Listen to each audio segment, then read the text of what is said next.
G'day folks, just got myself a Lomography daylight developing tank system. I'm going to show you how to use it. I've basically just figured it out myself, so you want to get your film. I try not to roll it all the way back in when I wind it back on because it's just a pain to get out. They do supply you with a film grabber, but I just try not to. Anyway, once you've got it and you're sorted, cut it off straight and put a couple of little chamfers on the corner. That'll make it easier for it to go into the little spool. It'll go into here. So what we want to do, this is the center part that comes out of the middle of here.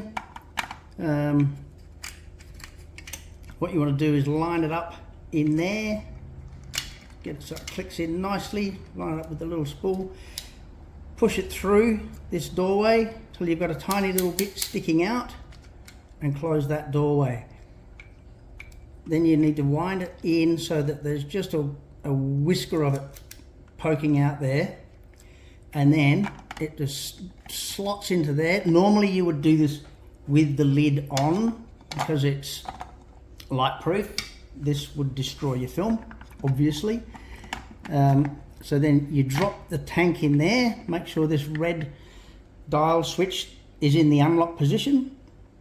Once it's in there, you lock it, which is that way, and then you simply get this handle and start winding your film. You'll notice that this white knob starts turning as you're winding your film in. If it's not turning, you're not getting your film in there. So you just keep turning until it comes to a stop. There it is, we've stopped. Then you take this red switch again here, turn it back the other way and cut it. Take that out.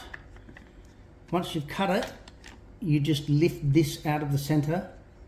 There's your film right there, but the exposed film is in here, wrapped around that spool, ready for developing.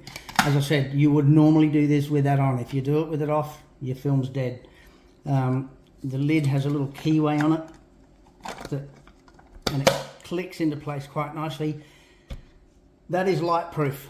You pour your chemicals in. If you're inverting your chemicals, you put the cap on and there's a little clip that goes over the top of the cap to keep it on, and then you do your inversions, which, you know, that sort of process.